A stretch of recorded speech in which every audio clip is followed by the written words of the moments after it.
और लास्ट के ये जो 2 क्वेश्चन होते हैं, ये छूट जाते हैं। आप सोचिए 12 दूनी 24 नंबर आप वैसे छोड़ दे रहे हैं। 24 नंबर छूटा मतलब आप समझिए कि आपकी कॉपी का जो मूल्यांकन होगा, कितने नंबर पे होगा? 176 पे होगा। 176 में से आपको कितने नंबर मिलेंगे? अब अप्रोच मेरी क्या होती है, चूँकि मैक्सिमम जो हमारे अगल-बगल में बच्चे पेपर दे रहे थे, तो 7-8 बच्चों से बातचीत हो रही थी, तो वो बताया कि सर मेरा 1 प्रश्न छूट गया, कोई बोला सर मेरा 2 प्रश्न छूट गया। तो ये चीज़ें क्यों हुई? हमारा प्रश्न नहीं छूट रहा है, अन्य लोगों के छूट रहे हैं। तो क्यों ऐसा हो रहा था? दरअसल इसके पीछे क्या होता है, अप्रोच काम करता है। आपका मेंटल स्टेटस काम करता है कि आप किस ढंग से पेपर को हल करेंगे। हेलो दोस्तों, नमस्कार। हम लोगों की मेंस श्रृंखला की 2025 की श्रृंखला की तीसरी वीडियो है और अगर आपने पहली 2 वीडियो नहीं देखी है तो ज़रूर जाके देखिएगा और चैनल पे नए हो तो लाइक, शेयर और सब्सक्राइब करना बिल्कुल ना भूलें। मैं भागीरथी त्रिपाठी सर आपको मुख्य परीक्षा 2025 के इस प्रश्नों के दौरान मेरा क्या अप्रोच रहा है, हल करने में क्या समस्याएँ आई, इस बार क्योंकि ट्रेंड बदल गया तो हमें किस तरह से 2026 की तैयारी करनी पड़ेगी कि हम 2026 के एग्ज़ाम हॉल में परेशान ना हों। जैसे इस बार कई सारे बच्चे परेशान हो गए क्योंकि हम तो 2 बार इंटरव्यू और 9 बार मेंस लिख चुके हैं, तो हमें तो थोड़ी-सी परेशानी का कम सामना करना पड़ा। बट अन्य बच्चों के साथ जो पहली बार आए थे, जो पीवाईक्यूज़ देख के आए थे, उनके साथ कुछ समस्याएँ हुई हैं और उस समस्या को आप भी यहाँ देखिए कैसे क्या हमने किया, कि हमारा अप्रोच क्या रहा। आप जैसा कि देख पा रहे हैं, इसमें कुल 20 प्रश्न हैं, ठीक है? 10 लघु उत्तरीय है और 10 दीर्घ उत्तरीय है। लघु उत्तरीय जो प्रश्न होते हैं, 125 शब्द सीमा है और जो दीर्घ उत्तरीय प्रश्न हैं, उनकी शब्द सीमा 200 है। अब इनके भीतर हमको शब्दों को समेटना है और इनके भीतर हमें अपने कार्यों को करना है 200 शब्द में और 125 शब्द में। लेकिन ये भी ध्यान रखिएगा कि एग्जामिनर को शब्द सीमा गिनने के लिए पैसे नहीं मिलते हैं, उसे कॉपी चेक करने के लिए पैसे मिलते हैं। तो शब्द सीमा नहीं गिनता है, वो देखता है कि आपका आंसर राइटिंग कैसा हुआ है, आपका फ्लो कैसा है, आपने डायग्राम का यूज किया है कि नहीं किया है, आपने अच्छे ढंग से फ्लो चार्ट का यूज किया है कि नहीं किया है, आपने अपने उस उत्तर में उस प्रश्न के सारे चीज़ों को लेखन कर लिया है या नहीं किया है। ऐसा तो नहीं है कि आपने प्रश्न पूछा कुछ और है और लिख कुछ और दिया है, क्योंकि 2024 की कापियों में 2023 की कापियों में कई सारी चीज़ों बच्चे जो अपने 2023 की कॉपी का जब जाके देखे तो वहाँ लिखा हुआ था इरिलेवेंट, ठीक है? तो अब जो विशेषज्ञ चेक करते समय ये भी देखना है कि अगर आपने रिलेवेंट नहीं लिखा तो काट देते हैं। अगर इरिलेवेंट लिख देंगे, आप समझ रहे हैं, जाहिर सी बात है आपको अच्छा नहीं लगेगा। हमारी अप्रोच क्या रही इस प्रश्न को देख के, चूंकि जब हम एग्जाम हॉल में जाते हैं तो हर बार नया ही प्रश्न होता है, कोई ऐसा तो है नहीं। तो अब देखिए, जब पहले प्रश्न से हम देखते हैं, ठीक है? अब 1 से 10 तक का प्रश्न होता है 8 नंबर का, 11 से 20 तक का प्रश्न होता है 12 नंबर का, 200 नंबर का होता है। अब अप्रोच मेरी क्या होती है, चूंकि मैक्सिमम जो हमारे अगल बगल में बच्चे पेपर दे रहे थे, तो 7-8 बच्चों से बातचीत हो रही थी, तो वो बताया कि सर मेरा 1 प्रश्न छूट गया, कोई बोला सर मेरा 2 प्रश्न छूट गया। तो ये चीज़ें क्यों हुई? हमारा प्रश्न नहीं छूट रहा है, अन्य लोगों के छूट रहे हैं। तो क्यों ऐसा हो रहा था? दरअसल इसके पीछे क्या होता है, अप्रोच काम करता है। आपका मेंटल स्टेटस काम करता है कि आप किस ढंग से पेपर को हल करेंगे। पेपर को हल करने के लिए आप जब एग्ज़ाम हॉल में हम बैठते हैं, तो हमने क्या किया इस बार का जो मेरा पैटर्न था, इसके पहले भी मेरा पैटर्न था कि 1 से लेके 4 तक प्रश्न को हल कर लिया। 1 टू 4 विदिन 25 मिनट या 24 मिनट में इसको कर दिया, ठीक है? 1 से 4 तक के प्रश्नों को, जैसे पहला पूछा मौर्य काल में कला और प्रौद्योगिकी के विकास पर संक्षिप्त टिप्पणी कीजिए। आप सिलेबस में देख रहे हैं, पूछा ना भारतीय संस्कृति के इतिहास से प्राचीन काल में आधुनिक काल तक कला रूप, पहला ही टॉपिक से देखिए कैसे मिला हुआ, कला रूप पूछा हुआ है। साहित्य वास्तुकला से महत्वपूर्ण पहलू किसका पूछा है? कला और प्रौद्योगिकी की बात कर रहा है। मौर्य काल, आप जानते हैं भारतीय इतिहास के प्राचीन काल की जो शुरुआत हो रही है मौर्य काल से।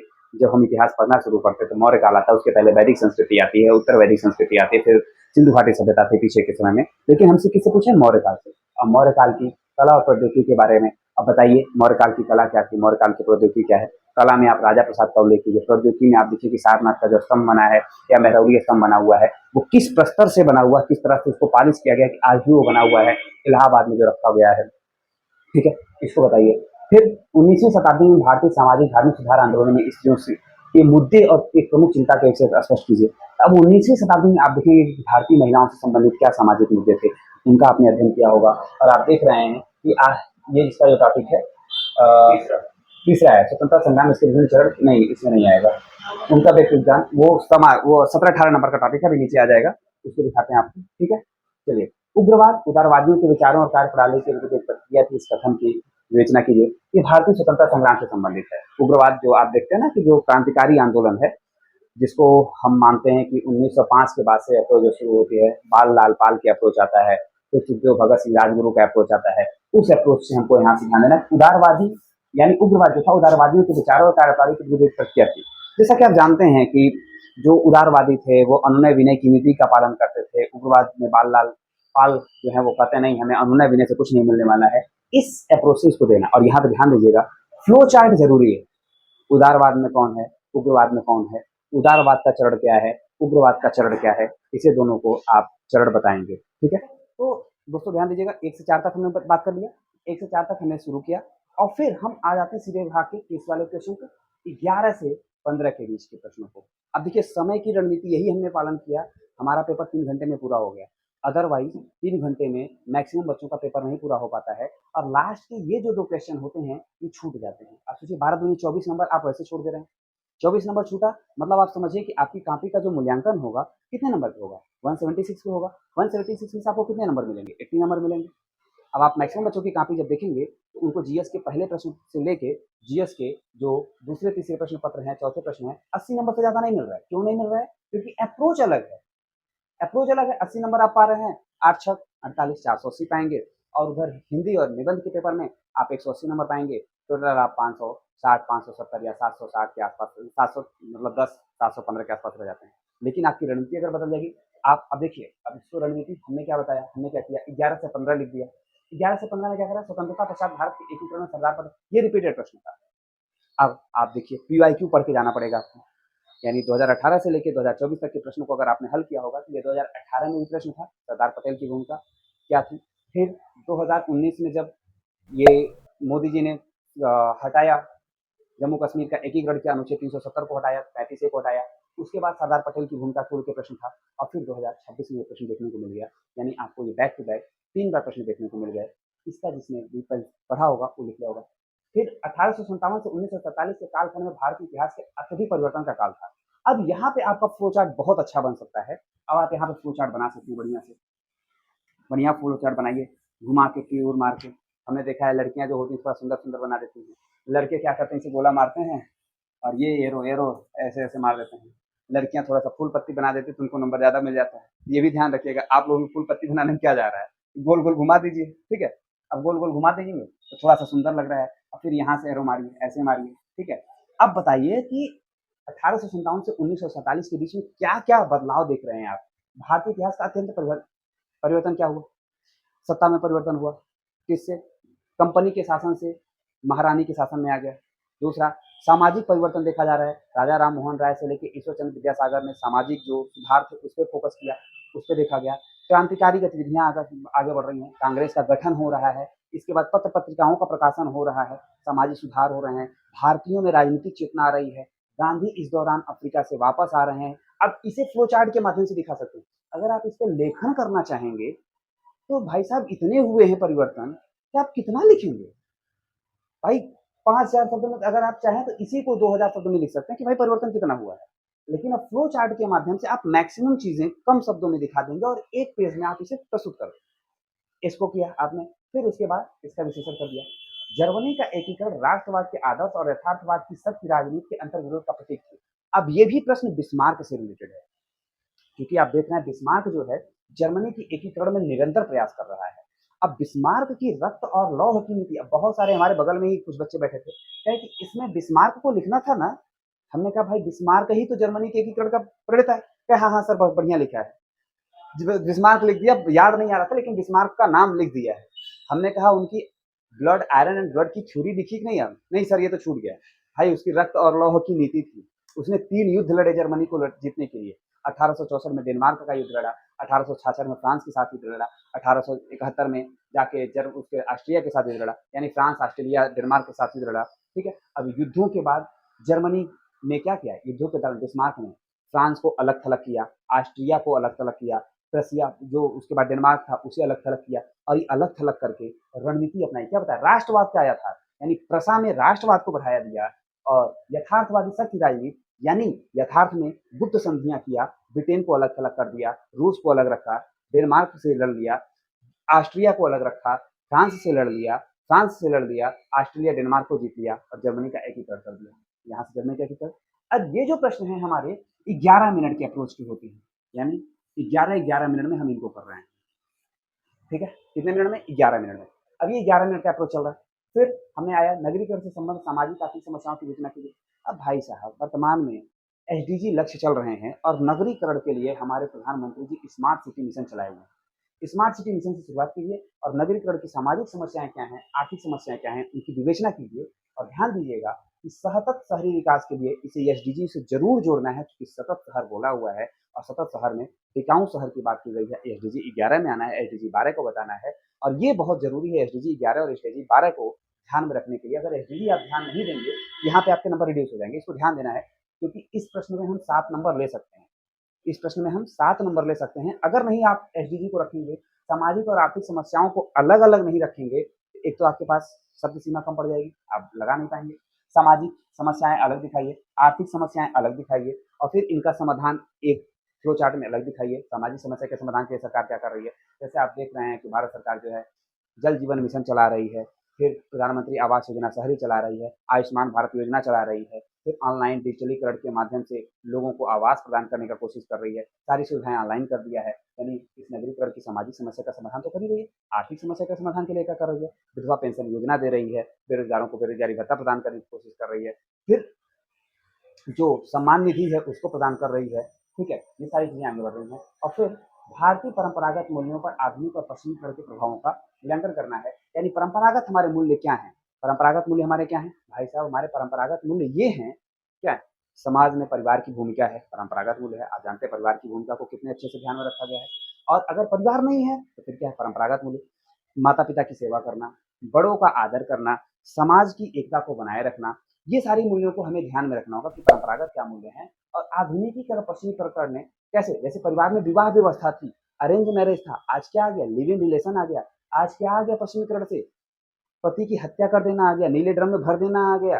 ये क्या है, आज का आधुनिकीकरण पश्चिमीकरण की देन है, सोशल मीडिया की देन है कि हम अपने जो पति हैं, पहले पति परमेश्वर होता था, हमारे समाज में ये पढ़ाया गया परंपरागत मूल्य थे। आज पति परमेश्वर नहीं है, पति को तो कभी नीले ड्रम में भर दिया जाएगा। या फिर पत्नी पहले घर की लक्ष्मी होती थी, आज पत्नी को घर की लक्ष्मी नहीं, घर की नौकर बना के लाया जा रहा है। ऐसे ही हमारे इंटरव्यू में पूछा था, इंटरव्यू की कहानी कभी बताएंगे आपको, लेकिन इंटरव्यू में भी ऐसी कहानी थी। हमने कहा कि पति को घर का नौकर नहीं, पत्नी घर की लक्ष्मी होती है, उसे लक्ष्मी के रूप में हमें स्वीकार करना चाहिए, इस तरह से। ठीक है, यानी परंपरागत मूल्य क्या है, आधुनिकीकरण पश्चिमीकरण के प्रभाव क्या पड़े और इसकी आलोचनात्मक मूल्यांकन, आलोचनात्मक करना है आलोचनात्मक, समालोचना करनी है, कुछ पॉजिटिव कुछ नेगेटिव एस्पेक्ट बताइए। अब सोचिए 11 टू 15 कितना अच्छा आंसर हो गया। अब 1 टू 4 कर लिया है आपने, 11 टू 15 भी आपका विद इन टाइम हो जाएगा। अगर 1 टू 10 आप आएंगे तो गलती मैक्सिमम लोगों से जो होती है 1 टू 10 में 1.5 घंटे का टाइम ले लेते हैं। 1.5 घंटे का जैसे टाइम ले लेंगे, उनके पास 1.5 घंटे बचेंगे 120 सब 120 प्रश्नों को, 120 जो नंबर के प्रश्न है उन्हें लिखने में। यानी 120 नंबर पे आप 1.5 घंटे दे रहे हैं और उधर 80 नंबर पे 1.5 घंटे दे रहे हैं। आप यकीन मानिए कि 80 नंबर में से आपको 40 नंबर मिलेगा और 120 में से भी आपको 40 नंबर मिलेगा। टोटल आपको मिलेंगे 80 से 85 नंबर। यानी ये अप्रोच आपकी गलत हो जाती है कि 1 टू 10, 11 टू 20 नहीं, 1 टू 4 हमने किया, फिर 11 टू 15 मारा और 11 टू 15 के बाद आ गए 16 टू 20 पे। 16 में क्या पूछ रहा है, अब देखिए पहले में क्या पूछ रहा है, परंपरागत मूल्य, दूसरे में क्या पूछा, परिवार विवाह नातेदारी व्यवस्था, आ गया फिर विवाह। परंपरागत मूल्य उधर क्या है, विवाह है। अब की बार क्या पूछा, परिवार विवाह नातेदारी है। पहला यानी जो 15 नंबर का प्रश्न है 16 नंबर के प्रश्न से जुड़ा हुआ है, लेकिन वहां पे क्या पूछा, आधुनिकीकरण पश्चिमीकरण का प्रभाव। यहाँ पे पूछा है वैश्वीकरण का प्रभाव, यानी ग्लोबलाइजेशन का प्रभाव क्या पड़ा। अब यानी अब ग्लोबलाइजेशन से उनकी देखिए, भारतीय समाज के संदर्भ में इसका विश्लेषण कीजिए, अब जोड़िए, फिर लिव इन रिलेशनशिप से लेके वर्तमान में बढ़ते हुए चरण को लेकर चलिए, फिर सारी चीजों को आगे बढ़ाइए। फिर भारत में वन संसाधनों का परीक्षण कीजिए, उन संरक्षण के सिद्धांतों को समझाइए, देश की वन संपदा विकास में प्रयोग किए जा सकते हैं। ठीक है, फिर वन संसाधन के बारे में आप जानते हैं, ये ज्योग्राफी का प्रश्न है, यानी ज्योग्राफी का टॉपिक है, जो टॉपिक नंबर 17-18 के आसपास आता है, वहां पे आता है सिलेबस देखेंगे तो।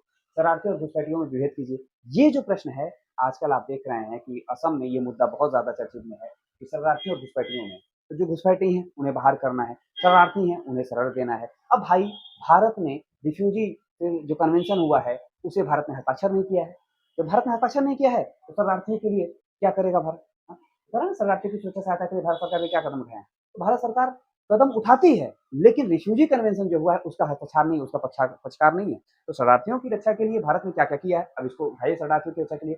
यानी जो पाकिस्तान से आए हुए हैं उनके लिए नागरिकता संशोधन अधिनियम जो 1955 था उसने संशोधन किया। पाकिस्तान, बांग्लादेश, अफगानिस्तान से आए हुए लोगों को क्या किया, उसे मौका दिया, उन्हें नागरिकता प्रदान करने के लिए सहूलियत दी। उसके अलावा और भी सहायताएँ प्रदान की, आवास प्रदान करने की कोशिश किया, शेल्टर हाउस बनाया, सुरक्षित घर बनाया, शरणार्थियों के लिए भारत सरकार का प्रयास है ये। फिर भारत का महाद्वीपीय मग्न तट खनिज और ऊर्जा के भंडार हैं। भाई साहब, इस प्रश्न को तो आप इतने अच्छे से लिख सकते हैं कि बॉम्बे हाई, आप एक मैप बनाइए फटाक से इंडिया का, ठीक है? एक इंडिया का मैप बनाइए और इंडिया का मैप बनाने के बाद मग्न तटों पर बॉम्बे हाई और केजी 6 बेसिन यानी कृष्णा गोदावरी बेसिन दोनों को दिखा दीजिए। यानी किसको किसको दिखाना है? ये भारत का मैप बनाइए खटाक से, ठीक है? खटाक से आपको भारत का मैप बना दीजिए छोटा सा, ऐसे करते हुए, जो भी छोटा मोटा बन जाए। ऐसा नहीं है हूबहू बना देना है। तो यहाँ पे बॉम्बे हाई दिखा दीजिए, इधर से आ जाइए, ये घुमा के दिखाइए, यहाँ पे कृष्णा गोदावरी बेसिन दिखाइए, क्योंकि क्या पूछा है, महाद्वीपीय मग्न तट दिखाना है, इसलिए आपको मग्न तटों पे फोकस करना है। ऐसा ना हो कि आप डिगबोई दिखाने लगिए, गुजरात का रीजन दिखाने लगिए, वो महाद्वीपीय मग्न तट के अंतर्गत नहीं आएगा डिगबोई रीजन, इसलिए यहाँ से बताना है। फिर सीमा और सीमांत, ये तो वाईक्यू का रिपीटेड क्वेश्चन है। इन सब चीजों को करते हुए आप इस तरह से अप्रोच, क्या मैंने बताया, 1 to 4, 11 to 15, 15 to 20, और ये सब करने में मुझे लगे 2 घंटे 40 मिनट, 2 घंटे 20 मिनट, सॉरी कितने लगे, 2 घंटे 20 मिनट लगे। अब हमारे पास बचे 40 मिनट, और 40 मिनट में चूंकि अब तक हमारी हाथ की स्पीड बहुत तेज हो चुकी है, बहुत तेजी से प्रश्न आगे बढ़ रहे हैं। अब हम आएंगे 5 नंबर क्वेश्चन पे। 5 नंबर में ग्रामीण भारत में विकासात्मक मुद्दे क्या हैं, आप सभी को पता है। फ्लो चार्ट बनाइए। उसके बाद निरक्षरता और गरीबी के बीच में क्या संबंध है, निरक्षरता और गरीबी, यानी ये गरीब है तो निरक्षर क्यों रह जाता है। आप जानते हैं गरीबी के सिद्धांत को किसने दिया है, नरकसे ने दिया है, ठीक है? नरकसे के सिद्धांत का ये होना चाहिए। नरकसे ने किस प्रकार से प्रबल धक्का सिद्धांत, यानी जो बिग पुश थ्योरी है, उसे रोजेस्टीन रोडा ने दिया, कि नरकसे ने दिया गरीबी का सिद्धांत, यानी कोई व्यक्ति गरीब है तो एक व्यक्ति गरीब है वो गरीब रह जाता है क्योंकि वह गरीबी में ही जीना चाहता है, गरीबी की मानसिकता का सिद्धांत दिया। फिर जब रोजिस्टीन रोडा बिग कुछ थ्योरी देते हैं, उसको यहाँ पे जोड़िए क्योंकि ये जीएस का प्रश्न है, ठीक है? फिर उसके बाद आधुनिक भारत में क्षेत्रवाद की चुनौती और अवसर। अब पहले क्षेत्रवाद की परिभाषा दीजिए, फिर चुनौती के लिए डायग्राम बनाइए, अवसर के लिए डायग्राम बनाइए, और निष्कर्ष आप दे दीजिए। अब देखिए आपकी स्पीड बढ़ चुकी है, फ्लो चार्ट के माध्यम से यहाँ कंप्लीट करना है, क्योंकि हमारे पास अब बचे हुए कितने, 30 मिनट बचे हुए हैं, और हमारे पास प्रश्न बचे हुए हैं कितने, 5। 30 मिनट, 5 क्वेश्चन, यानी 6 मिनट पर क्वेश्चन पे देना है, और ये डायग्राम और फ्लो चार्ट के माध्यम से कंप्लीट कर पाएंगे, अन्यथा आप लिखने के चक्कर में नहीं कर पाएंगे। फिर हिमनदों की प्रकृति। अब ये जो प्रश्न आया, एक ऐसा प्रश्न जो कि सबसे खराब प्रश्न आया था इस पूरे पेपर में, इसमें हिमनदों की प्रकृति भिन्नताओं की बताना है, हिमनदों की प्रकृति में विभिन्नताओं के बारे में बताना। अब ये प्रश्न को हल करने के लिए आपके पास शब्द सीमा नहीं होती है, आप इसे क्विट कर लीजिए थोड़ी देर के लिए।